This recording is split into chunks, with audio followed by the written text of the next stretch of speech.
Kun Radio Afura Biyyati.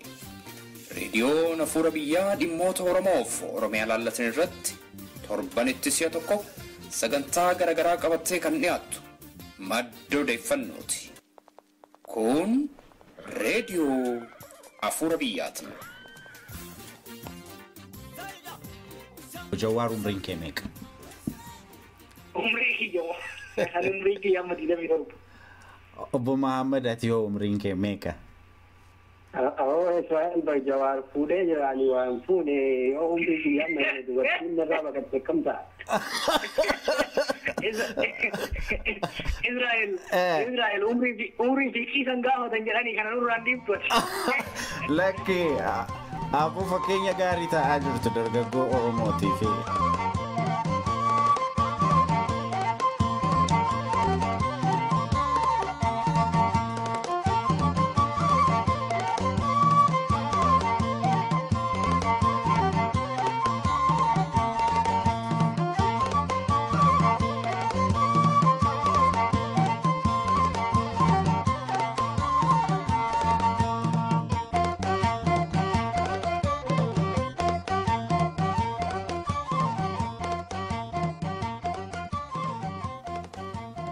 Harka fuunee attam jirtu dhaggeeffattoota Reediyoo Afura Biyyaa. Reediyoon Afura Biyyaa sagantaa ishee guyyaa har'aa qabattee kunoo dhiyaatteetti. Qophii keenya guyyaa har'aa keessatti dargaggoota lama waliin maree bal'aa goona. Keessummooti keenya irraa Jawwaar Mahammadiif Mahammad Adamooti. Xiinxalaa siyaasaa Jawwaar Mahammad dhimmoota siyaasaa irratti xiinxala bal'aa kennuudhaan kan beekamuuf gulaalaa fuula intarneetaa Gullallee Post si'a ta'u gaazexeessaa Muhammad Adamoo immoo barnoota gaazexummaatiin Yuunivarsiitii Kolombiyaatii kan eebbifameef gulaalaa fuula intarneetaa Opride. Keessummootni keenya lamaan isaaniiyyuu dhimmoota Oromoo ilaallatan irratti miidiyaa garaagaraa irratti keessumaayyuu miidiyaa addunyaa irratti ibsa kennuudhaan kan beekaman si'a ta'u dhimmi nuun bal'inaan irratti haasofnus dhihoo kana dhaabbata televiizinii Aljazeeraa irratti dhiyaachuudhaan sagantaa The Stream jedhamuudhaan beekamu irratti haasaa isaan godhaniif kanaan wal qabatee haala uumame irratti ta'a. Egaa haga xumura sagantaa keenyaatti akka waliin turtan isin affeerra.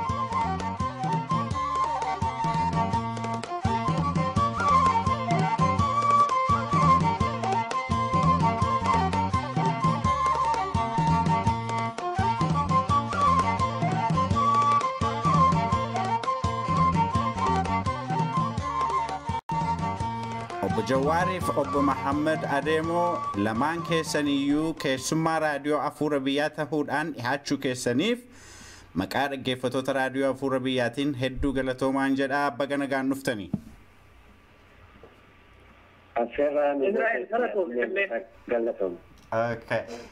Gaarii dhagaatii gaaffiin koo inni jalqabaa qophii televiizinii Aljazeeraa The Stream irratti dhiyaatanii dhimmi Oromoo sadarkaa miidiyaa guddaa addunyaa irratti akka mareen adeemsifamu yaaliin isin gootan Oromoo hedduu biratti baay'ee dinqisiifamaa jira. Carraa akkasii argamsiisuun tattaaffii guddaa gaafataa. Mee eessarraa akka jalqabe nuuf himtu Obbo Muhammad irraa jalqaba. Gaarii egaa akkuma jette waan guyyaa tokkotti ta'uu miti yeroo hedduu keessa waan dhufe hunduma caala immoo karaa bahanitti ifaajee fi tattaaffii gartee qabsoo Oromootii fi ammas rakkina Oromoo kana addunyatti himuu irratti fira horachuu fi tattaaffii godhamaa ture irraa kan dhufe gabaabumatti akkamitti ta'e isa jedhu deebisuudhaa fi akka carraa ta'e ijoolleen Aljazeeraa sana keessa hojjetanii warra an waliin baradhe jiru yeroo isaanii Afrikaarraa qophii sana Afrikaa keessatti gochuudhaaf ibsa san baasanii warri waan Oromoo irratti kan godhu Opride irrattis kan gargaaraa turanii ijoollee saayibban kiyyaa jiru natti bilbilanii maaliif qophii kanarratti waa'ee Oromoodhaa himuu fi hin gaafanne jedhaniitti na jajjabeessanii sanumaan nan gaafadhee dhaqee hamma tokko ijibbaata yeroo duraa open editorial sanirratti jibbaata tokko goonee turre sanumarra jarris gartee kan irra caalaa nu gargaare jarri waan Oromoo beekuu dhabu namoonni Afrikaadhaa tokko Keenyaarraa tokko Naayijeeriyaarraa kaan immoo Kaameruun irraa bakka tokko walitti dhufanii Afrikaa keessaa saba akka Oromootti bal'aa kana namni Afrikaa 4 keessa afran isaa waan Oromoo dhaga'uu dhabuun isaanii mucayyummaan keenya dhalattee guddattee osoo Oromoon Keenyaa keessa jiru Oromoo waan jedhu dhagahee jira garuu seenaa isaanii beeku wanti isin jette sun amma tokko nu gargaaree achirraa dhufe egaa sanirraa jarri ni jaallatanii kun seenaa dhokataadha Aljazeeraa Stream akkuma beekamu seenaa fi odeeffannoo warra dhageettii hin qabne warra voiceless dhageessisuudhaaf jibbata godhu yeroo adda addaatti kanaaf hin jaallatanii achirraa dhufe jechuufan. Baay'ee gaariidha. Gaaffiin kun itti aanu obbo Jawaar miidiyaa guddaa addunyaa keessaa tokko kan ta'e Aljazeeraa irratti dhihaachuudhaan rakkoo Oromoo ibsuun bu'aa inni qabu maali? Bu'aa sadii qabanatti fakkaata. Bu'aan duraa Oromoon dhimma ofii sadarkaa miidiyaa addunyaa irratti dhaga'amuun isaa keessattuu yeroo ammaa kanatti yeroo xiqqoo qabsoon tuni qaxallattee lallaaffattee kan dhibbanni akkasii gurguramuun uummata keenya keessatti onnee akka dhaabu abdii akka kennuuf godhanatti fakkaata. Kan lammataa immoo warra diinota keenyaa warra qabsoo Oromoo awwaaluu kaamsuu barbaadaniif isaan bira dabarree sadarkaa addunyaatti sagaleen Oromoo hayti Oromoo akka mul'attu godhuun isaan garaa gubuu bira dabree akka gama difensivitti ta'an achi dhiibuu danda'a jechuudha. Isaan irratti injifannoo galmeessisuu nu gargaara. Sadaffaatti immoo qabsoon nuti goonu biyya keenyaaf naannoo keenya haa ta'u malee siyaasa addunyaa keessa jirra. Siyaasa addunyaa kana keessatti Oromoon eenyu akka ta'e rakkoon Oromoo irra gahaa jirtu maal akka taate maaliif rakkoon tun akka irra geesse ibsuuf yaaluun Oromoon addunyaan akka beektu eega beekte booda immoo akka naatoo gootuuf naatoo san bira immoo dabartee qabsoo sanaaf tarii tokko lamas taatu gurmulee lamaa sadillee haa taatu tumsa horachuudhaaf nama gargaaraa hojiin akkanaaf hundaa yoo bal'inaan itti fufee gama sadeen kanaanuu firii gurguddoo buusu illee natti fakkaata. Baay'ee gaariidha. Obbo Mahammad kana irratti yaadatti dabaltu qabdaa? Wanti gabaabduun ani itti dabalu tokko jiraate akkuma argame gartee tattaaffii adda addaa jira. Oromoon yeroo adda addaatti seenaa isaa rakkoo irra jiru himachuudhaaf hiriira bahuun haa ta'u, xalayaa barreessuun haa ta'u, warra naannoo keenyarraa filamanii mootummoota adda addaatiif hojjetanitti iyyachuun haa ta'u, ijibbaanni sun godhamee jira. Haa ta'u immoo yeroo baay'ee sanumarrattuu dhufanii miidiyaan adda addaa kabarii gochuu hin dandeenye. Kanaaf sanirraa achi bahee rakkoo Oromoo warra gartee yeroo adda addaatti karaa adda addaatiin himachuudhaaf kaajaa turan sanittis dhageessisuuf gaarii ture. Sanii achi akkuma argite ilaalcha haa ta'u fageenya bakka jiraniitiin haa ta'u namni Oromoo keenya kunis yaanni yeroo tokko faffacaa ta'ee mul'atu osoo jiru wanti godhame sun nama walitti fiduu irratti qoonni inni qabaate akkuma argaa jirtu namni keenya osoo ilaalchaa yookiin bakka bira dhaabbateetiin osoo hin taane akka Oromootti walitti dhufee mormii warri sagaleen Oromoo maa dhagahamti jedhee lolaa jiru sana afoo dhaabbachuu irratti nama keenya walitti fiduu irratti qooda guddaa gumaache natti fakkaata. Sirriidha. Qooda guddaa qaba sirriidha. Gaaffiin kun itti aanu qabsoo uummati tokko mirga isaa deeffachuuf adeemsisu keessatti qoodi olaanaan miidiyaan qabu maal akka tahe nuuf himuu dandeessu kan jedhudha. Yaada kanarratti yaada bal'istanii hoo dubbattanii fi ittiin gaarii ta'a. Obbo Jawaar isinirraan jalqaba. Tolegaa miidiyaan shoora qabu jira. Shoorri inni qabu kun tokkoffaa uummata san keessatti rakkoolee jirtu furmaata jiran barbaaduudhaafis haa taatu uummanni sun akka hubatu gochuu irratti miidiyaan uummata walittidha jechuudha. Uummanni rakkoo walii baratee furmaata waloo akka baafatuuf ilaalcha wal fakkaatu ilaalcha walii tumsu uummanni sun akka qabaatuuf gargaara. Ka dura uummatuma qabsoo sun laallattuuf. Gama lammataatiin immoo rakkoo uummata saniitis taate akeekaaf kaayoo uummata sanii immoo qaama sadaffaa warra ta'aniif warra naannoo saniitiif warra naannoo biraa jiraniif beeksisuudhaan isaan yoo danda'an akka tumsaatti namaa ta'an yookaan immoo dirmachuullee yookaan dadhaban taate alagaa bira kan dhaabanne amansiisuudhaaf faayidaa qabaata. Gama sadaffaatiin immoo miidiyaan yoo akka gaariitti kan itti fayyadaman taate alagaa irratti illee dhiibbaa qorqalbiidhaa uumuu danda'a. Psychological warfare irratti deemsisuu dandeessa jechuudha. Yoo ati miidiyaa akka gaariitti hojjettee miidiyaa kee keessatti tokkummaa saba keetii yoo agarsiistu taate cimina qabsoo keetii yoo agarsiistu taate dhiibbaa waan silaa rasaasniif qawween godhuu gaditti waan hin taaneen dhiibbaa irra godhuu dandeessa jechuudha. Miidiyaan garuu bifa kanaan kan galma gahuu danda'u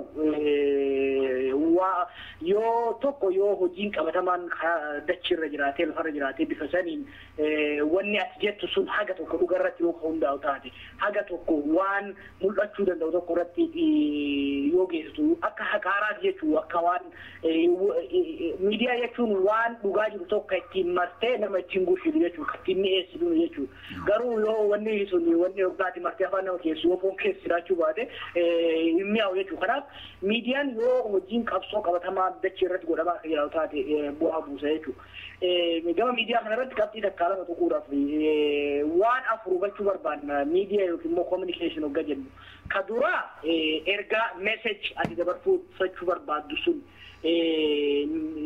waan dhuka qabu waan rooga qabu ta'uu qaba kan lammataa messenger ka jennu yookiin immoo abbaan ergaa dabarsu sun nama credibility qabu nama waan sana akka gaariitti tolchee dhiyeessuu danda'u ta'uutu irra jira ka sadaffaa audienceedha audiencein sun jechuun eenyu akkasi dhaga'u ka barbaaddu warra deeggartoota keetiiti warra lammii keetiiti immoo warra alagaati warra diina keetiiti immoo nyaafa qaama sadaffaatiiti ka jawsa illee hubachuu danda'u qabda afuraffaatti immoo waan dubbatte sun waan inni uummatarraa yookiin immoo audiensii ati taargeet gootsanirraa waan ga'e hubachuu makaanizimii kanarratti yoo akka gaariitti kan itti hojjetamu taate bu'aa buusuu danda'a natti fakkaata miidiyaan. Sirriidha. Obbo Mahammed mee kanarratti yaadatti dabaltu yoo qabaatteef. Jawaar waan hedduu kaasee jira. Waan qabxii afran takka itti dabaluu barbaadu tokkoffaan akkuma yeroo gartee biyya dimokiraasiin jiru biyya namni bulchitoota filatee yoo barbaade buusuu danda'u godhamu hunda saba qabsoo irra jiru saba bilisummaaf qabsaa'aa jiru keessatti illee waan itti gaafatama accountability fi transparency waan jedhu kana waan saba irraa dhokate eenyutu maal hojjechaa jira fi gartee yeroo tokko tokko warri siyaasaa hojjetan waan hunda sabatti himan jechuun hin danda'amu. Kun hojii miidiyaati ka warri biyya bulchuu warri saba hogganuu warri qabsoo hogganuu maalitti jiran kan jedhu san odeeffannoo adda addaa sassaabee uummataan ga'uu warra immoo hojii hojjetan jedhee dirqama san fudhate hojii kan hojjetaa jiranii immoo hin jiran jedhu duukaa bu'ee hordofee yoo hojjetaa jiran akka gaarii akka hojjechaa jiran yoo hojjetaa jiran immoo akka gaariitti hojjechaa kan jirre waan jedhu gochuu danda'a. Kan lammata public opinionii sheepii gochuu garte ilaalcha uummataa kana jawaarsitti tuqee jira gara tokkotti luunceessuu irratti yaadni faffaca'aan adda addaa yoo jira damma saba bal'aa akka Oromoo kana fakkeessa miidiyaan jabaan kan waloodhaa kan uummataaf dhaabbate kan gartee dhaabbata akka ittiin rarra'ane ka humnaa fi dandeettii fi gahumsa qabu jiraannaan ilaalcha uummataa gara tokkotti luunceessuu danda'a. Kan sadaffaa maalidha? Akkuma Jawaar jedhe rakkoo saba tokko keessa jiru cunqursaa fi ammeenya diinni saba irratti godhu hunda akka ibsuu danda'u miidiyaan ammoo gaarummaa sabaa ibsuu danda'a. Amma fakkeenyaaf saba Oromoodha yoo fudhatte saba gaariidha aadaa boo'isaa kan qabu aadaa dimokiraasiidha kan qabu aadammaan keenya addunyaa irratti bahee mul'atee hin jiru. Akkuma rakkoo sabaa himuu danda'u miidiyaan gaarummaa sabaa sanitti himuuf akka sagalee uummataatti sagalee guddaa ta'e hojjechuu danda'a.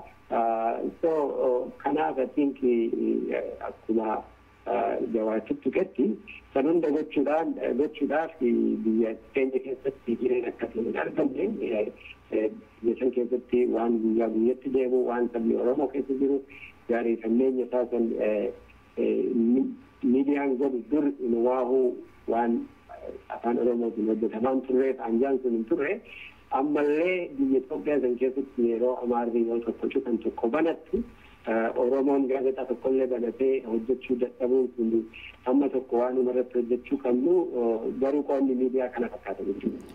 Ya, baay'ee gaariidha obbo Muhammad. Mee gara obbo Jawaaritti deebi'a. Obbo Jawaar yeroo baay'ee miidiyaa afaan Amaaraan dhiyaatu kabiroo irra yookiin karaa biraa irrattis dhiyaattee yaada dhiyeessaa gaaffiif deebii adeemsisaa turteetta. Namoota hedduun kanaaf si galateeffachaaf si eebbisaa turanii amma guyyaa ati Aljazeera The Stream irratti dhiyaatte kaasanii si abaaraaf si balaaleffachaa jiru. Darbanii barcuma yookiin kursii ulfinaa si kennan irra taa'uu dadhabuu kee himaa jiru. Mee ulfinni isaan siif kennan kun isa kamii dhaggeeffattoota keenyaaf himuu dandeessaa? Alagaan akkasuma jechuun hundi duras ana qofaa miti warri waan kana irratti hojjennu hubannoo qabna. Akeeka qabna jechuun waan kana irratti hojjennu bu'aa irraa buufamuu qaba. Alagaa kamiyyuu wajjin waggaa hojjennu haga ittiin waliin hojjechuu dandeenyuu fi hanga wajjin hojjechuu hin dandeenye jira. Haga akeekni keenyaa fi dantaan tarsiimoo keenyaa wal fakkaatetti wajjin deemuu dandeenya jechuudha.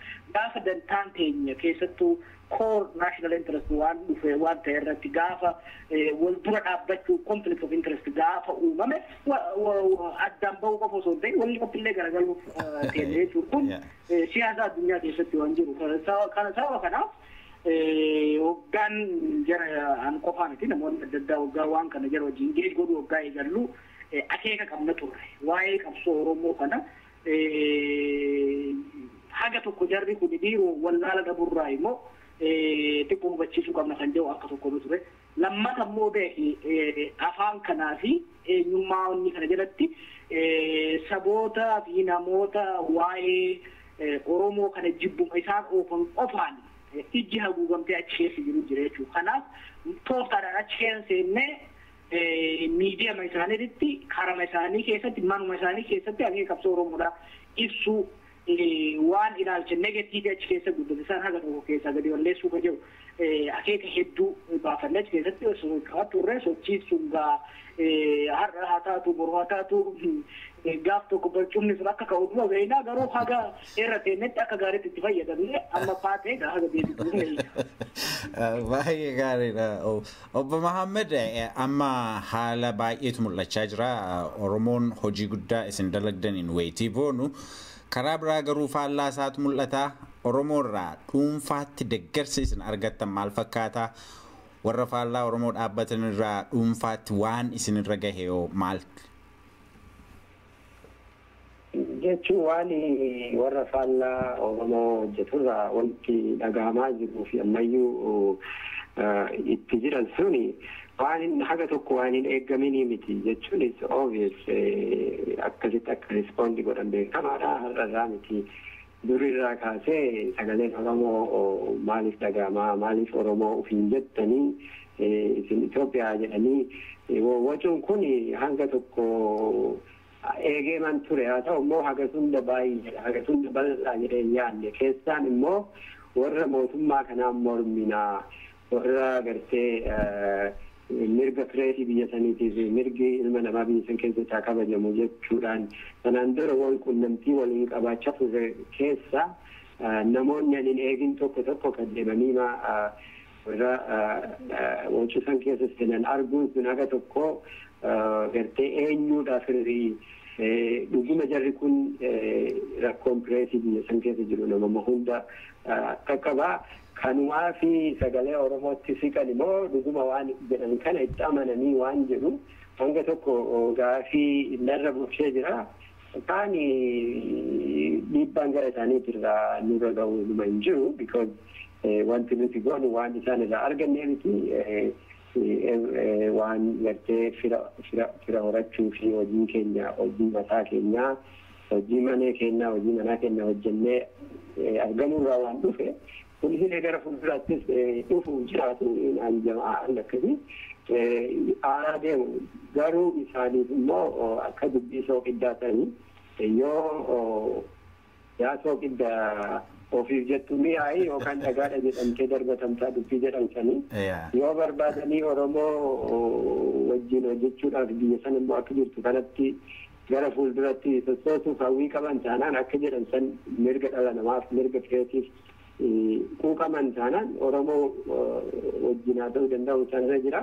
Suusani kabiroo ani karaa Oromoorraa gartee maanguddoonni natti bilbilanii dargaggoonni natti bilbilanii hogguu namni tokko numaa bobbooyaa fa'aa hogguu natti bilbilanii amma tokko nan gaddeeyyu maaliif yeroo televezyiinii irra baatu waan baay'ee kan jechuu barbaaddu jechuuf anjaan isaatiif hin argamu takka gaafii nama biroo gaafatamtee toopikii birootti ce'anii lama ammoo atiyyuu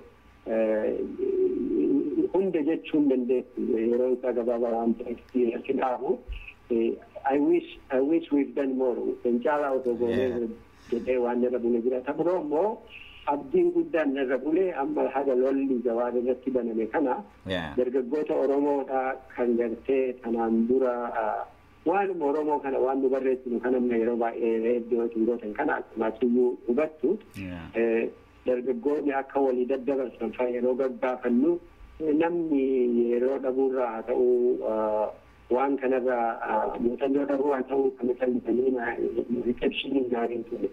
Amma immoo ka argitu maali dargaggoon Oromoo inisheetiivii mataa isaanii fudhatanii petishina dhaabanii aljaziira galateeffachuu warri reediyoo irratti waa hojjechuu danda'u amma dargaggoo ardii fi ta'e haadha waan dargaggoo Oromoo hunda gammachiise afaanuma isaaniitiin deebii akkasiisan kennuu danda'uun isaanii waan akkasii kana yoo agartu hirrafne malee dandeettii isaa ga'umsa isaa dhabnee miti jara kana bara akka bishaanitti irraan garagaluu dandeenya waan jedhu abdii guddaan narra bulee jechuudha.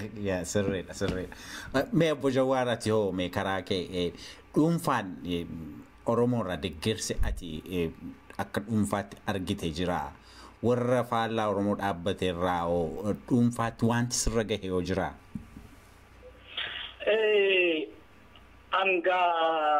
Amma duras ammas abaasi doorsisuun kun nama ulfa.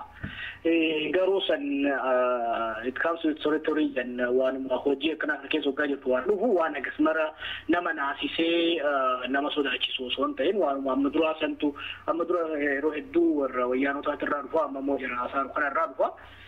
Kun itti fufee jira. Oromoo keessatti hamileen naa kenname guddaan hundafuu hamileen kenname waan hedduu. San caalaan hedduu kana bohaarsu waan deeggarsa namni kennuu fi hamileen nama kaasu osoo hin ta'in hamileen nama keenyaa ol ka'ee argu. Nuti waan kana keessa hoggaa seenu inni hojjennaa waan yeroo tokko waan nama aarsu hojjennaa ni qeeqamnaa yeroo kaan ni faarfamnaa kun waan jiru. Garuu hoggaa namni xiqqaa guddaan hundi isaa hamileen isaa ol ka'ee gammadee ifitti boonee agartu abdii sii kenna si gammachiisa jechuuf haruu kamiyyuu siif dhiyaattu ol jajuu namni sii kennu kamiyyuu ol hoggaa namni ifumattu Oromoo ta'uu isaatitti gammadee boonee dhufu fuula isaatirraa agarta jechuudha. Amma hoggaan Atlaantaan ture Atlaantaatti walgahii walmootummaa tokkorran ture achi keessatti Oromoonni hedduu turanii akka ajaa'ibaatti ka'anii inni agarta sabboonummaaf itti boonuu san Minnesota silaa hoggaa dhayinu sabiraati. Kun hundi gartee waan nama jajjabeessuu qaba. Waan dameen tuqeen dameen gama madaadamooti warra hin beekneef waan inni tokko jira wanni dargaggoonni gamaa gamanaan godhaa jiran sochiin Oromoo qabsoon Oromoodhaa gara gulantaa isin malutti ce'utti akka jirtu agarta. Kunis maali amma dura gaafa eenyummaa keenya beeffachuudhaaf gaafa afaan keenyan guddifachuudhaaf yeroo itti socho'aa turre sanitti defensive nationalism gaggeessaa turre jechuudha. Amma waan bakka amma qabsoorra jiru kana keessatti injifannoolee qabne arganne qabannee taan irratti dabaluu waan ta'eef assertive nationalism kan jedhan yookiin immoo bakka nuti ajandaa lafa kaayaa ormi kun immoo ajandaa nu lafa kennu irratti akka haasayan irratti socho'uu barbaachisa jechuudha. Kanaaf amma ijoollee wanni isiin godhaa jirtu hojii isa amma reefu waa'ee argisiitee tuqee ture afaanuma hundaan karaa hundaan daandii hundaan waan ajandaa biyya sanii set godhu waan dhimma biyya sanii nuti lafa kenne isaan haa lolan nuti dubbanne isaan haa fincilan akkasii yoo ka deemnu taate yeroo hunda nuti dura deemnaa isaan nu dura deeman jechuu kanaaf wanni ijoolleen godhaa jirtu kun wanni ijoolleen hamilee ijoolleedhaaf dhufe kun waan hedduu abdii namaa kennu ijoolleen nu caaltu hedduu jira ka hiree amma nu qabnu kana dhabdee hedduu mul'atin amma garuu waggaa akkanatti jalaa sassaakamuu bal'inaan bayanii waan nuti dalaguuf xiqqoo dalaguuf carraa'e kanaa ol hedduu akka dalagan abdii guddaan qabaa shakkiillee hin qabu. Baay'ee gaariidha. Mee gara Obbo Mahaammaditti hin deebi'e. Obbo Mahammad maree keessan Aljazeeraa wajjin kootan keessatti yoo nama lammii Ameerikaa tokkoon Oromoo tahuu koo hime mareetu eegalaa lammii Itoophiyaa nama tahee tokkotti an Oromoodha yoo hin jedhee haasaatu dhaabbataa na baqatuu jette haalli kun akkamiin jijjiiramuu danda'a kana jijjiiruuf maal gochuu qabnaa isa jedhudha gaaffiin koo.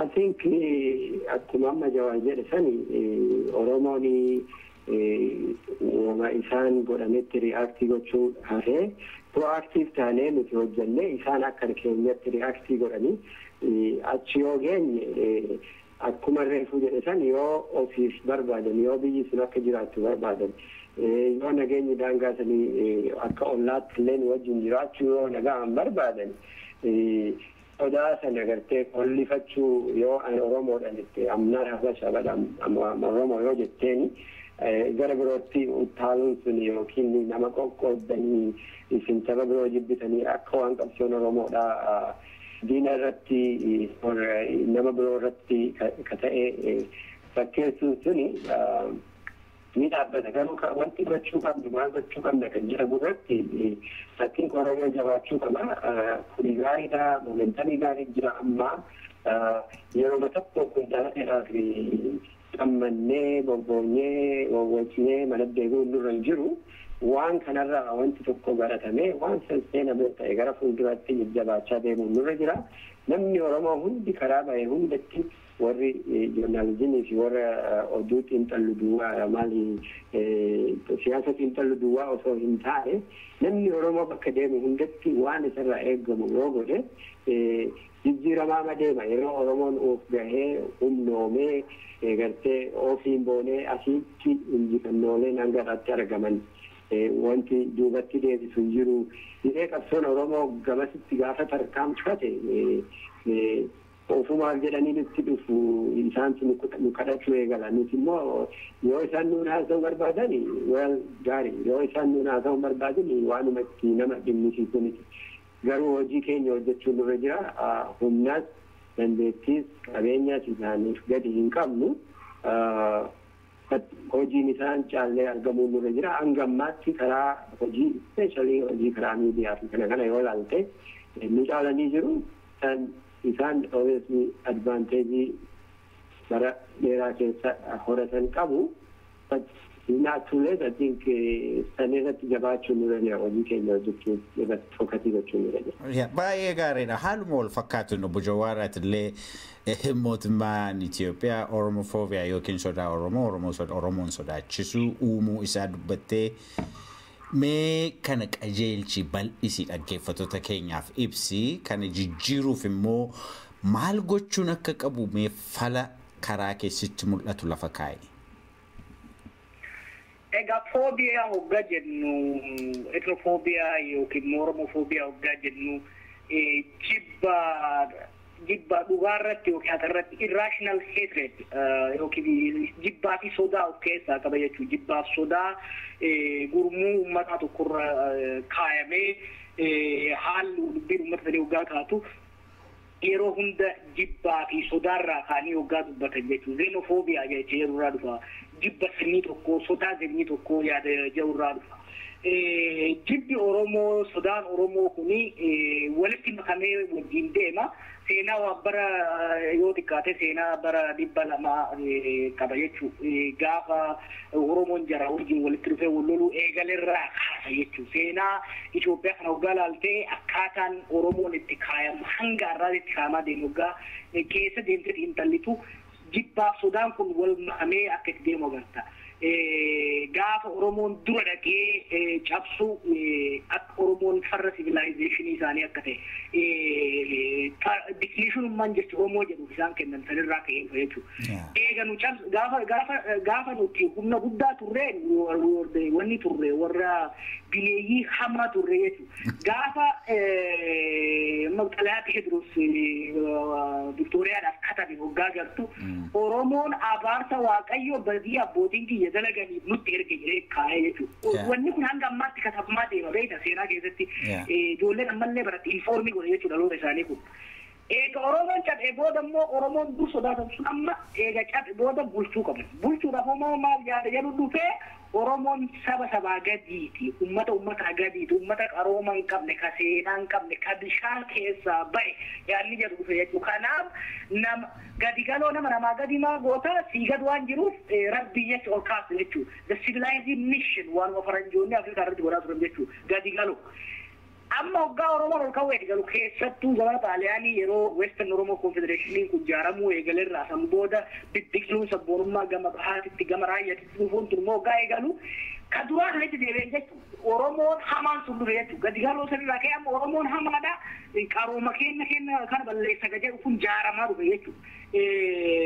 Jaatamoota keessa torbaatamoota keessa waan mootummaan sun godhaa ture waan warri biyya bulchuuf olaantummaa qabu sun olaantummaa sana turuudhaaf Oromoo irra godhaa ture sun Oromoon uummata hama kaleellee civilization isaanii dhabama wali arallee waan isaan deebisanii ijaaran kana waan balleessaa jedhu godhan jechuudha. Darbuu seenna amma laan Haile Sillaasee irraa bira dabarree amma hoggaa darbuu seennu wanni mootummaan darbuu godhaa turee fi wanni mootummaan kun godhu mootummaan jenna malee hayyoota qabaa kana godhu warra hayyoota keessattuu hayyoota amaaratti ittaanii Tigreetitu godhu maal godhanii Oromoo ammallee seekiritaayii godhuu qaban jechuudha. Akka diina biyyaa akka farra biyyaa farra amaaraa farra uummata sanaa akka ta'etti dhiyeessan jechuudha.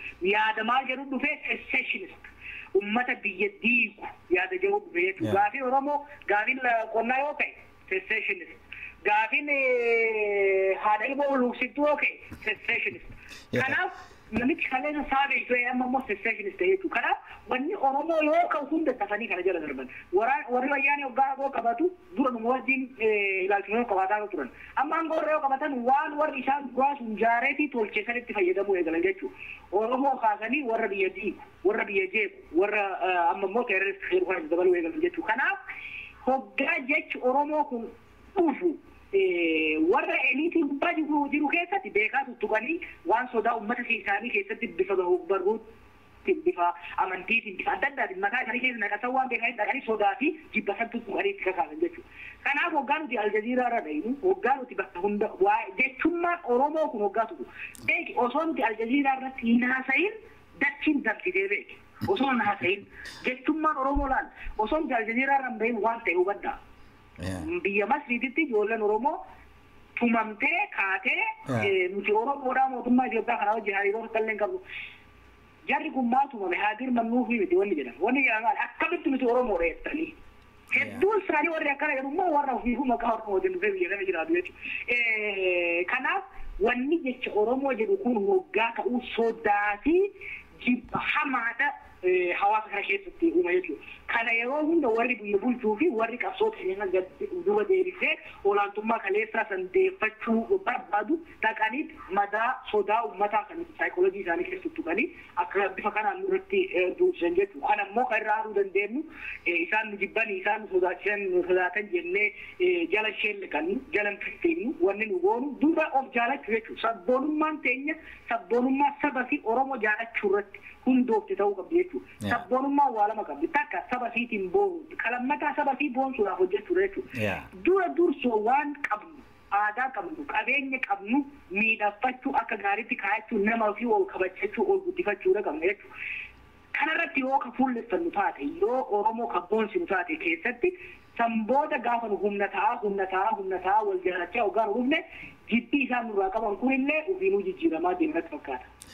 Gaarii baay'ee galatoome. Obbo Mohaammed amma gara qabxii gabraattan cehaa qabxiin itti ceenu kun akkuma beekamu warraaqsa biyyoota Arabaa yookiin Arab Spring keessatti qooda guddaa taphachuun isaa kan himamu. social media ta'uunsaa ni beekama. Isin immoo karaa keessan torban Oromoo yookiin Oromoo Week Minnesotaatti kabajamee weetii kabajamee dargaggoota Oromoo akka kana irratti qooda fudhatan waamicha dhiyeessitanii turtanii. Haalli sun akkam ture odeeffannoo Oromoo tamsaasuu irratti yaadi qooda guddaa qabu kun itti fufamoo kanumaan dhaabbata? Karaa social media dargaggooti Oromoo akka qooda fudhatan hoo maaltu hojjetamuu qabaa ka jedhudha gaaffiin koo. Kana irratti yaada qabdu nuuf ibsi.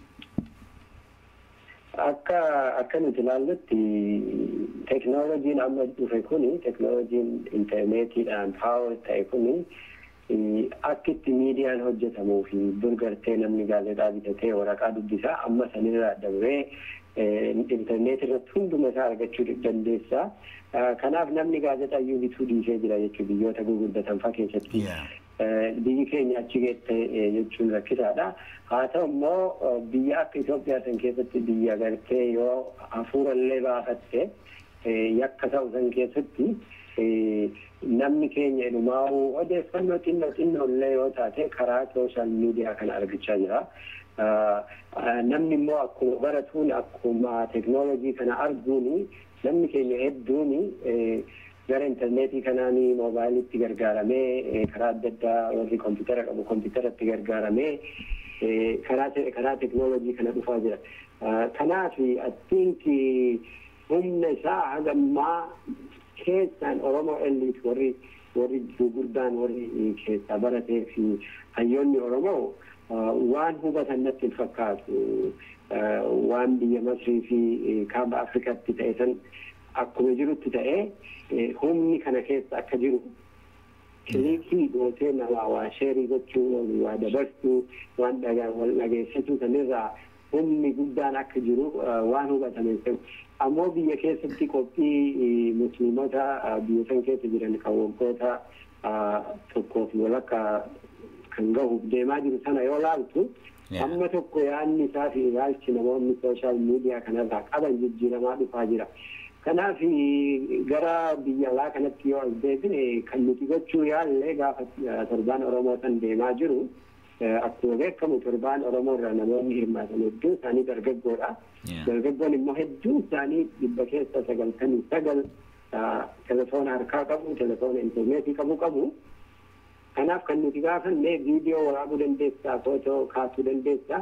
Waan agarsiisan warra achi hin jirreef ijaa gurra ta'aatii nu dhageessisaa, nu argisiisaa jennee gaafanne nama hedduutu ispoondii godhee akkuma gaariitti irraa hirmaatanii haa ta'u immoo akka bal'inna nama kennaatii fi akka gahaa jedhee hin amanu sanii ol gochuu dandeenya namni hundi irratti hirmaachuu qaba. Namni hundi waan kana gartee pride yookiin ani yookiin namoonni biroo waan mataa dhuunfaa isaaniitiin ittiin guddachuuf takka ammoo weebsaayitii ittiin guddisuudhaaf waan hojjetan osoo hin taane namni hundi humna sana qabaachuu, humna waarii koostii jechuu, humna ofii of gabaasuu danda'uu san qabaachuu sana namni kenna hubachuu qabaa. Gara fuulduraatti barnoota sanirra fookasii godhe kennuun nurra jira. Dargaggoota Oromoodhaaf akkasumatti hiree argameen hayyoota Oromoos haa ta'u gargaaramnee paaworii san keessa jiru, humna san keessa jiru waan kanatti gargaaramnee maal gochuun akka danda'amu asirratti waan tolaa agarsiise mallaqa hin gaafatu itti gargaaramtee bakkuma galtee waan haqa nyaattetti hiriyoota keessatti himtuu fi bakkarra oolte footoo kaateetti baastu osoo hin taane qabsoo guddaa karaa kana gochuu akka dandeessu namni akka hubatu barnoota kennuun nurra jira. Kan gara fuulduratti jibbaata goona jennee abdii qabu. Gaariidha. Mee gara Obbo Jawaaritti deebi'aa. Obbo Jawaar akkuma beekamu biyya keessa miidiyaan fedhii uummata Oromoo tajaajilu hin jiru. Biyya alaa akka gahaa ta'etti miidiyaan Oromoo guutummaan qaqqabuu waan jiru hin fakkaatu. Mee dadhabiinsa yookiin immoo hir'ina karaa kanaa mul'atu akkamiin furuun danda'ama jettanii yaaddu karaa keessan yookiin maaltu ta'uu qaba? Akkamiin kana bira taruu qabna? Akkamiin kana bira darbuu qabna? Kan dura akkuma reefu dameen jedhe ka social media kanatti akka gaariitti itti fayyadamuu danda'uu qabna. Amma yeroo ammaatitti Itoophiyaa keessa gara namni miliyoona lamaa ta'u interneetii argataa jira. Bilbila irratti illee haga tokko waan xiqqaa kana argachuu danda'a jira jechuudha. Nama Oromoo kana keessa namnummaan 50 yoo sanka argatu taate namni keenya kubeet wal odeeffata gama oduu kanaan hedduu dabarfachuu danda'a. Beeki amma bara 90moota kan keessa wanni sabboonummaan Oromoo hedduu itti fininteef kaasete addunyaa baasu ka Umar Suleeman baasu kaadam Haruun baasu kana namni kaasete lafa jalaa walii dabarsee akka ajaa'ibaatti waliin dhageessuu danda'e. Kanaaf social media kana haalota aadaa keessa jiranii yoo wal simsiifnee itti fayyadamne tokko akkasiin irraa aanuu dandeenya natti fakkaata. Social media waa lama bu'aa qaba. Tokkoffaa gatiinsaa rakasa almost free dha wanta kan barbaachisu. Kalammataa immoo saffisni isaa hedduu gaarii. Gama gaarii keessatti suduudan hoggaan deebi'ee akkumaatu jettee biyya keessatti mirga media Oromoodhaa dabarsuudhaa hin qabnu. Injirti hagi jirtu sun tan mootummaa keessa jirtu san illee haga tokko maadaa irratti illee yoo taate ijoolleen sun akka jajjabaattee irratti hojjettu san jajjabeessuu barbaachisa. Kan dhimma siyaasaa irratti dalaguu hedduun isaa biyya kana jira. Akkan amma argutti rakkoolee lamaan argan. Rakkoon tokko biyya dhaqqabuu dadhabuu isaati. Kan lammataa garuu rakkoo koontentii jechuudha. Wanni gabaafamu wanni miidiyaa irratti dabarfamu kuni waan wal fakkaatu. Miidiyaa amma waggoota lamaan dabre kana wanni hedduu nama gammachiisu miidiyaan akka keessanii miidiyaan hedduutu bibbiqile jechuudha. Gaazexeessonni keenya biyya keessa ari'aman asitti hiree intarneetii kana fayyadamuun miidiyaa eegaluun ogummaa isaaniiti uummata isaaniitiif gumaachuu eegaluun waan gaarii. Kun jajjabaatuu qaba. Haa ta'u immoo wanni isaan gabaasanii wanni isaan hojjetan koontentii biyya keessaa dhufu irratti fuulleffachuu barbaachisa jechuudha. Kanaaf biyya san keessatti akkaataa waan biyya san keessatti kalaqamu akkaataa odeeffannoon saffisaan isin bira gahu irratti hojjetuu qabna jechuudha. Isin bira erga gahee booda immoo akkaataa miidiyaaleen jiran kun hundi waan wal fakkaatu callisanii gabaasuu irra cinaan yoo oduurra fuulleffatu kun xiinxalarra fuulleffachuu danda'a. Kun gama diinagdeetiin ilaaluu danda'a. Kun gama aadaatiin ilaaluu danda'a jechuudha. Akkanatti yoo miidiyaaleen jiran kun ispeeshalaayis godhaa akka deeman yoo gargaaru taate. Miidiyaaleen kun dirqama ijaaramee tokko jala galuu osoo qaba. Haa ta'u garuu wal gidduu isaaniitti hariiroo wal hubachuutii fi hariiroo hojii isaanii wal qindeessu. Fakkeenyaaf gaafa wiixataa miidiyaan hundi dabarsuurra wiixata tokko yoo dabarse lammaffaa kun akka dabarsu. Kanaaf guyyaa torban guutuu Oromoon akka qabaatu godhuu danda'u. Yoo dandeenye immoo humna qabnu kana walitti cimmannee walitti daddaballee gama shoortuweebiitiin haa taatu gama saatalaayitiin yeroo ammatti illee ta'uu baatu yeroo dheertutti yoo itti saganteeffannee nama keenyarraa hanga tokko humna keenya irratti akkasis immoo gargaarsa garaagaraatii argannu irratti illee hundoofne yoo gama sanitti ka'uu guddifnu taate gaarii hojjechuu dandeenya fakkaate. Maaliifi ogummaa hedduu durooma qabna gama ogummaatiin hedduu keessattuu jira jechuudha ijoolleen joornaalistiidha. Kanaaf warri siyaasaa keessas jiran warri gama diinagdeetiin jiran warri gama adda addaatii yoo ka wal dhufee miidiyaalee tana gargaaree miidiyaaleen tunis walii oobsitee waliin hojjechuu irratti seente jijjiirama guddoo godhuu dandeenya fakkaata Busraayil. Gaariidha. Mee gara gaaffii gara biraatti hin deebi'a. Marii isin Aljazeeraa wajjin adeemsistan sanarratti akkuma beekamu gaati Oromoonni dhimma isaa haasa'ata. Haa ta'u malee mirga Oromoo sarbamuu qofaa haasa'uudhaan dhiiticha mirga karaa biraa tahaa jiru dagatee jedhaniiti si balaaleffatu. Mee kanaaf waama jiru qulqulleessuuf dirqami sirra jira ati mirga nama kabraa yookiin kan warra kaanii haasa'uun akka Oromoo tokkotti mirga Oromoo dhiitamuusaa himuun dirqama dholootaa ta'ee ituu jiru sanarra darbitee ati warra kaaniif falmuun dirqamatu sirra jiraame kana nu ibsuu dandeessaa? Kanaafi? Eeyyee. Laali kun yeroo sadaffaan Aljazeera irratti bahu. Yeroo lammata duraa gaafni duraa gaafa filannoo kan bara 2010. Gaafa lammataa gaafa mallasaan du'e. Gaafni kun immoo kan sadaffaati. awwaarin gaafatamen deebise gaafa dura waa'ee Itoophiyaan na gaafata waa'ee filannoo sanii na gaafata waa'ee filannoo sanii Oromoo qofaa mika hirmaate namoonni hedduun aktuaalii waa'ee Oromoo maaliif hin dubbatin naan jedhan yeroo sanitti wanni issuun haasayamuu qabu filannoo keessa ka hirmaate Oromoo qofaa miti saba hundatu hirmaate saba hundatu sagaleessaa jalaa hatame kanaaf waa'ee Itoophiyaa waa'ee saboota hunda waa'ee gartuulee hunda waa'ee jallina mootummaa isaa deemshaashatti naase gaafa lammataa waa'ee Mallasaan du'e leegaasiin Mallasaa maal fakkaata leegaasiin Mallasaa kan cunqursee Oromoo qofaa miti saba hedduudha cunqursee bifa adda addaatiin cunqursee san dubbata kan daffaa kuni waa'ee Oromoo irratti fuulleffate jechuudha waa'ee Oromoo irratti waan fuulleffateef an waa'ee Oromoo osoo gaafatamaa jiru waa'ee guraacha waniin haasa'uufillee jiru tokko halammataa immoo achi keessatti ibsatti lafatti kennaanilleen Dr. Taaddasalleen Daneelleen akka ifatti kenne Oromoon particularly systematically cunqurfamaa jiraayi gaafiin achi keessa dhufe kana sirriitti deebisuun dirqama ture kun maaliifi gama ragaalee dhiyeessinee jira uummanni Oromoo parsantii 40 yoo ta'u taate biyya san keessatti mana hidhaa keessaa 95 maaliif ta'uu danda'e Oromoo yoo parsantii 40 ta'u taate baqatu keessa harki 80 ol maaliif Oromoo ta'uu danda'e kun maal si garsiisa deliberate selective systematic waan jedhanii jira Israel karaarra deemu tokko yoo namni tokko callisee itti gubate yookiin immoo namni tokko sirugute yookiin immoo mootummaan sirugutee fi mootummaan sun immoo ati Oromoo waan taateef yoo ka sirugute sadarkaan yakka isaa adda adda biyya kanatti nama tokko nama Deevid jedhamu tokko yoo ajjeeftee fi namni Deevid sun nama gurraacha waan ta'eef yoo ajjeefte akkaataa yakka saniitu systematic ta'e jechuudha. Inni ati ajjeefte sun immoo yoo mootummaadhaan kan ajajamu taate systematic ta'e jechuudha. Selective qofaan systematic ta'e jechuudha. Kanaaf achirratti wanni Oromoo wanni dubbachuu barbaadeef tokkoffaa ka gaafatamne waa'ee Oromooti. Lammaffaa dhugaanis waan keessa jirtuuf jechuudha. Sadaffaa waa'ee saba biraa immoo hin daganne bara. Irra caalatti Oromoon akka miidhamaa jiru haa ta'u immoo Oromoon qofa osoo hin taane saboonni adda addaa gurmuuleen hawaasaa adda addaa biyya san keessa jiran bifa adda addaatiin akka miidhamaa jiran dubbannee jirra. Wanni nuufi warra Habashaa adda baasu maali? Habashaan maqaa saba biraatiin saba ofii tajaajiluu barbaadde jechuudha. Maqaan isin itti haasoftuun maqaa Itoophiyaati. Haa ta'u immoo maaliif Amaarri Gaambeella irraa ka'e maaliif Amaarri Beeshaangul irraa ka'e irraa haasofti jechuudha. San akka isaanii koopii goone kijiba godhuu hin dandeenyu. Qophaa uumaan nu dhoorga. Lammaffaa immoo isaanuu bakka ga'een hin qabu jechuudha. Kanaaf Oromoo falmachaa dura namni ofii falmata.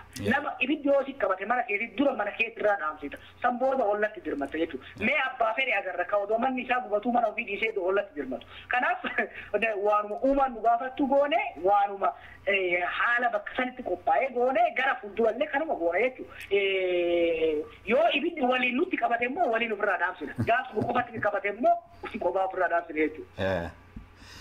Obbo Mahammed waanuma gabaabduu sanirratti dabaluudhaaf fakkeenyi tokko an kaasuu barbaadu waan kanarratti osoo nuti Aljazeera irraan bahin dura qophii tokko ture bakka parlaamaa biyya Ameerikaa keessa Biraanuu Naggaa fi gurbaa Obaangi Meetoo jedhamuu fi namoota biroota hirmaatanii turan. Qophiin suni gara sa'a tokkoof walakkaa deemee kan booda inumaa Biraanuu Naggaa addatti deebisanii yaamanii turan. Mind you, qophii suni Aljazeera gadi miti impactiin inni qabaachuu danda'u. It was a very important hearing ture. Waan san irra deebitee yoo dhageeffatte sa'a tokkoof walakkaa keessatti waan sabaan yoo akka maqaa dhahanii jiru. Waan Amaara Beenishaangul keessatti ajjeefame ethnic cleansing jedhanii kaasanii jiru. Cunqursaa saboota biroo irra gahu maqaa dhahanii jiru. Yeroo san dubbataa oolan san keessatti maqama Oromoo namni qaccee dhahee jiru. Biraanuu Naggaa maaliif Oromoo tuquu dhabee jedhee namni dubbate jira. Biraanuu Naggaa ammoo Oromoon tunde jedhee Oromoon lola kaasee jira. Injiru. Obaangi Maatoodha maaliif Oromoo kaasuu dhabee Anyuwaakiin kaasee Anyuwaakiin maqaa dhahee maaliif Oromoo maqaa dhahuu jedhee namni lola jiru. Rakkoon jiru maqaan Oromoo maa dhahameen kun yookiin wanti maqaa Oromoo dhahame wanti itti godhame akka waan rakkoo biyya san keessa jiru ibsuu yookiin tama Oromoo san qofa amalmaanaatti godhanii exaggerate gochuudha jedhanii warri iyyan kun mala dhabanii sababa dhabaniiti malee dhugaan keessa hin jirtu. Waan gaafatachiirra dubbatame keessa maa hin jiru yeroo lama atleast yeroo lama lakki nuti kan jechaa jirru Oromoo qofa kan miidhame jechaa hin jirru. Oromoon keessaan miidhameedha kan jechaa jirru kan jedhu irra deebinee dubbannee jirra. Kan hin dhaga'ani namni waan ofii dhaga'uu barbaadu qofa dhaga'a. Kanaaf Oromoon immoo saba nama cunqursuudhaan waan namaa hatuun jiraatee miti. Kanaaf gartee sababa malee kun dhugaan keessa jirtu jechuuf jedhe. Sabiroo kan ani irratti komentii gochuu barbaade waan miidiyaadhaa maal gochuun irra jira gara fuulduraatti waan jedhu san irratti. Gaaffiin qaba saafis gaaffiin sii qaba saaf.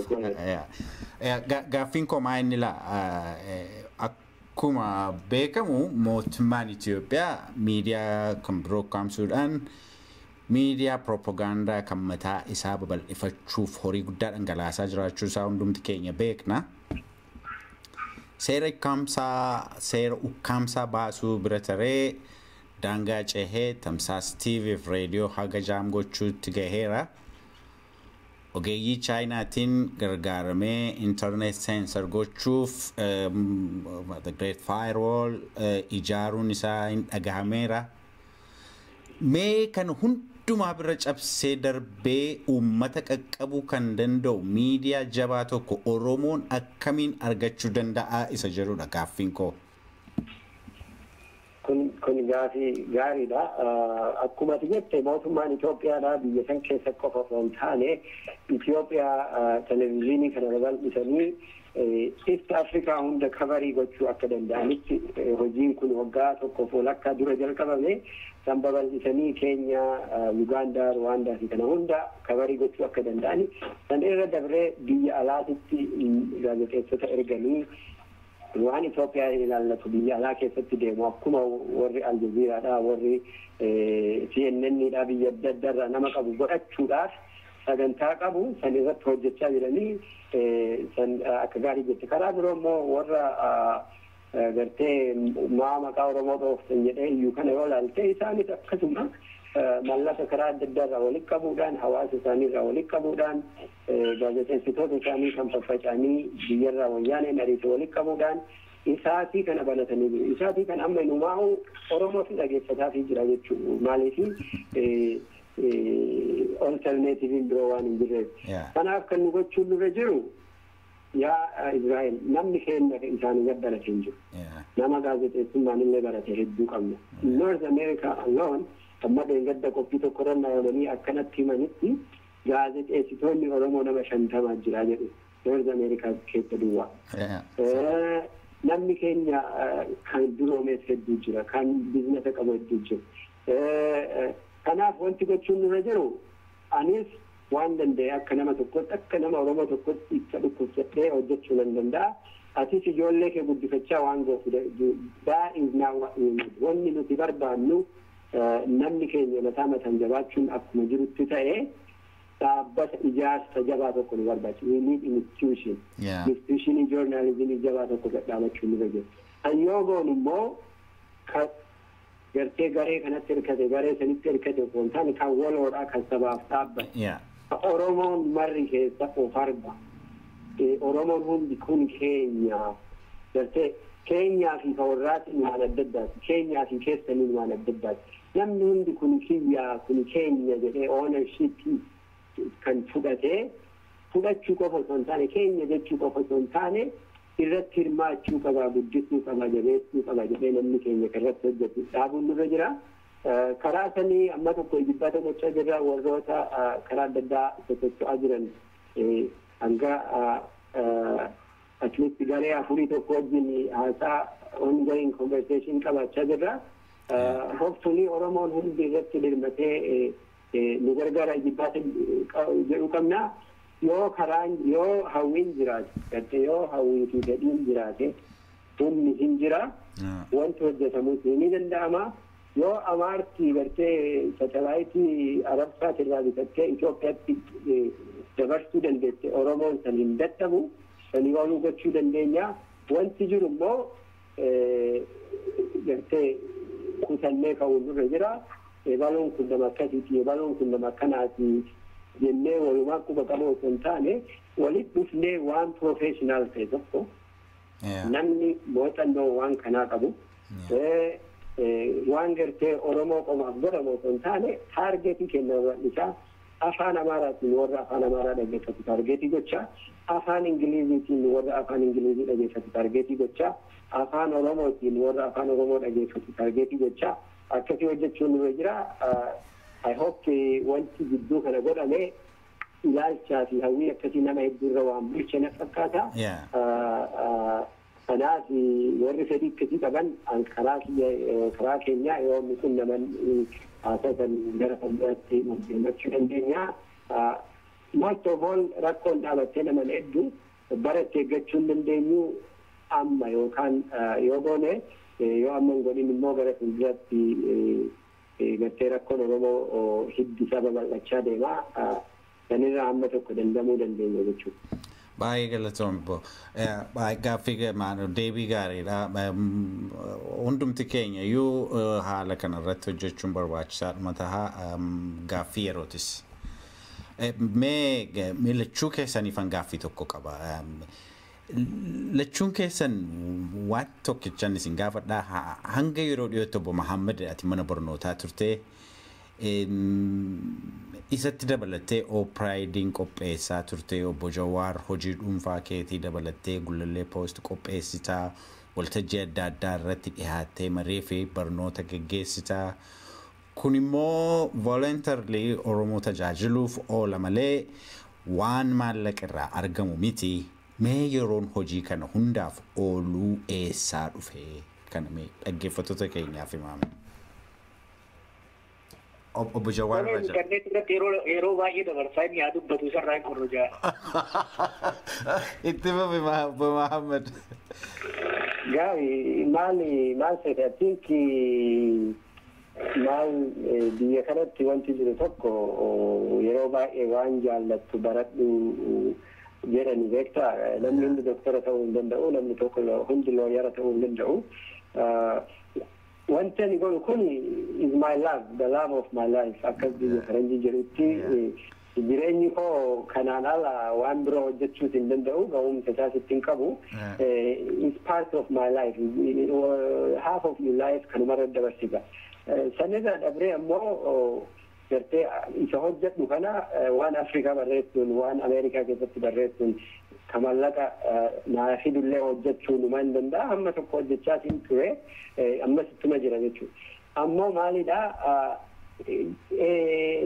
akka Oromoo tokkotti bara jireenya kiyyaa keessa maal hojjechuun narra jira dirqamni narra jiru akka Oromootti maalidha qabsoo Oromoo immoo karaa kam xinnisuu danda'a waan jedhu kana narra bule sanirraa hojjannaa obviously waan Pride irraa hojjetamu ani waan hin hojjedhu namoonni adda kan nu gargaaran jiru ofiif kireeditii hunda fudhachuu hin danda'u ammoo kabiroo namni biroo waan kana hojjechaa hin jiru amma fakkeenyaaf miidiyaan Oromoo hedduu jira weebsaayitii Oromoo hedduu yoo laalte kontentii riippoortii ta'e kan structurii niwusii qabu yoo analysis illee ta'ee ka background gahaa qabu ka context gahaa qabu namni waan Oromoo dhagaye hundi hin dhagahin beekne marti yoo arge irraa hubachuu danda'u waan jedhu kanaaf isa baradhee fi hawwiina keessa jiru qabsoo Oromoo akkamittiin isa waan jedhu kana yoo walitti fidde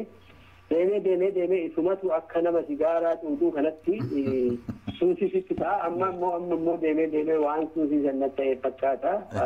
Yeroo baay'ee nyaata fa'aa irraa fatteemaa guyyaa irra ooltuu jira.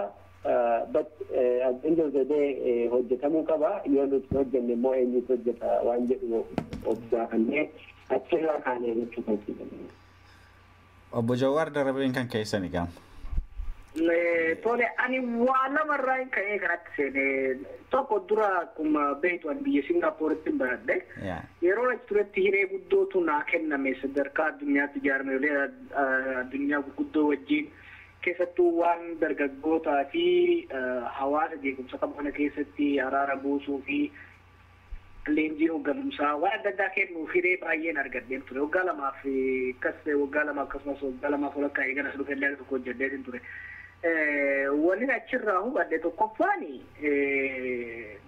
bakka sanitti akka gaariitti na kanniisanii na jiraachisuu danda'u. Haa ta'u immoo nama akka kiyyaa akka waan sana hojjetuu danda'u addunyaan tun hedduu keessattuu addunyaan gama dhiyaatu nama hedduudha qabdi jechuudha. Nama akka kiyyaa muuxannoo sanii fi beekumsa san qabu kan hedduu hin qabne nama Oromoo kanaafu nama ofii kanaaf tajaajiluun of tajaajiluu qofa osoo hin taane nama xiqqoo gama saniin kan rakkina qabullee tajaajiluudha kan jedhuuf hin gamanatti deebi'e. Kan lammataa immoo waa barreessuu fi dubbachuu kana hinaaffaan itti seene hoggaan dura biyya kana dhufee bara koollejii keessa bara lammataa fa'aa yeroon barachaa turetti waldaa dargaggoota hojjechaa turre hedduun barreessuu ture. Garuu wanni na ajaa'ibe warri mormu warri nyaapa kuni maraataa hundi ka'eetuma waan mataa miila hin qabne kana katabaa oole jechuudha. Waa'ee kennallee, waa'ee biyyallee, waa'ee addunyallee. Hayyoonni keenya waan gama barnootaatiin oosaatii kana keessatti barreessaniin alatti namni as bahee barreessee ilaalcha uummataa haga beekuu fi haga danda'uun karaa qabsiisuuf deemu hedduu jiraachuu dhabuurraa kun immoo rakkoo qabaachuu akka danda'u waan hubadheef maaliif faranjoonni maal jedhan to be is to be perceived jedhan ati jiraachuun kee ka beekamu namni ni jirtaatti yoo si arge qofa. Ati jiraattee namni ni jirtaatti yoo si hubachuu baatte ati ka du'eeyyuu gadi. Kanaaf akka Oromootti namni Oromoo ta'e tokko dhimma Oromootti illee dhimma naannoo sanii illee dubbachuu barreessuun barbaachisaa yaada jedhurraa hinga barruutti seenee gama yerootiin dhugaa dhiibbaa guddaa namarratti godha barnoota irratti dhiibbaa namatti godha jiruu irratti waan hedduu irratti dhiibbaa namatti godha haa ta'u garuu immoo yoo mana galtu qalbii takka rafta jechuudha maaliif har'a waan tokko hojjedhe har'a tokko waan hin jaaladhu waan nama kiyyaatillee haga tokko bu'aa naa buusu hojjedheetiin jira jettee galtee rafta jechuudha. Yookaan manuma teettee aboo wanni kun hin katabamne aboo Oromoon bu'aan qabdu aboo asiin maaliin hin godhu aboo doktoroonni kennumaan jedhan jettee taa'uu dandeesse jechuudha. Ishis jibbita nama keetillee jibbita. Garuu immoo namni waan qabu kenne doonye hin jedhamu jedhan. Kanaaf hanga dandeenyu saniin yoo tattaafannu taate yoo xiqqaate cinaachi tokkoon nagaa irrafnee buluu dandeenya jechuudha. San bira dabree immoo yoo nuti barreessine yoo nuti dubbanne waan nuti barreessinu kun guutuutti sirriidha jechuun waan nu jennu kun guutuutti sirriidha jechuun yeroo tokko waan hin taaneef dubbachuu dandeenya barreessuu dandeenya haa ta'u immoo public engagement public intellectual bifatee kanaan yoo qabala nu taate ijoolleen nu duubaan dhuftu akka onnattee yoon barreesse nan da'uun gona yoo barreesse nan naxiita yookiin immoo na yakka jedhanii sodaatanii mana keessa akka hin taane akka albaan karallee jalaa saataa jirra jechuudha. Okkee Oromoo taatee waa katabuu hedduu nama rakkisaa akkuma agartan kana arrabaa fi abaarsa hedduun namarratti bu'a.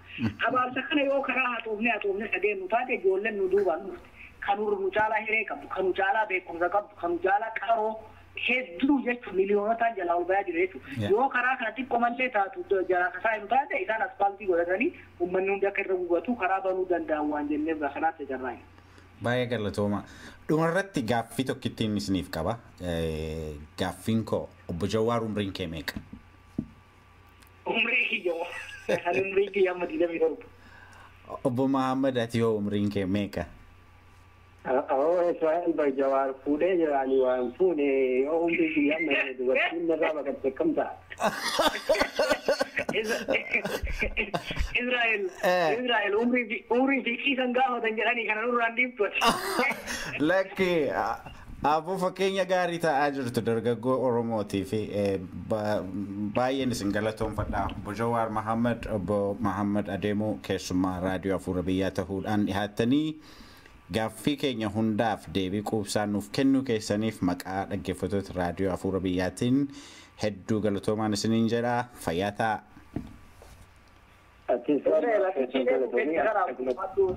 Fayyaa ta'a. Hojii hojjechaa jirtu hedduu galatoomii fayyaa ta'a. Okay, fayyaa ta'a.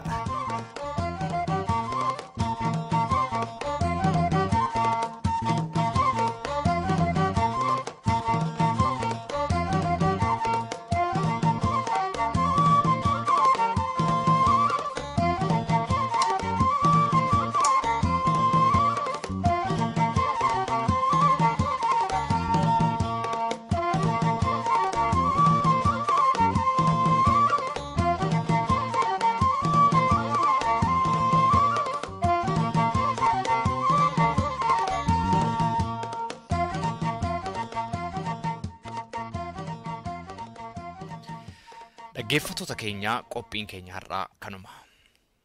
Waa'ee qophii keenya yaada yookaanis gaaffii yoo qabaattan karaa iimeelii keenya contact@saifanabalbal.com jedhaatiin qunnama. Fuulli intarneetaa keenya www.saifanabalbal.com jedhama nu daawwadha. Akkasumas Facebook irratti raadiyoo Afuura Biyyaa jettanii yoo nu barbaaddan nu argitu. Torbee qophii biraatiin hamma wal agarrutti torban gaarii isinii hawwinaa gaariitti.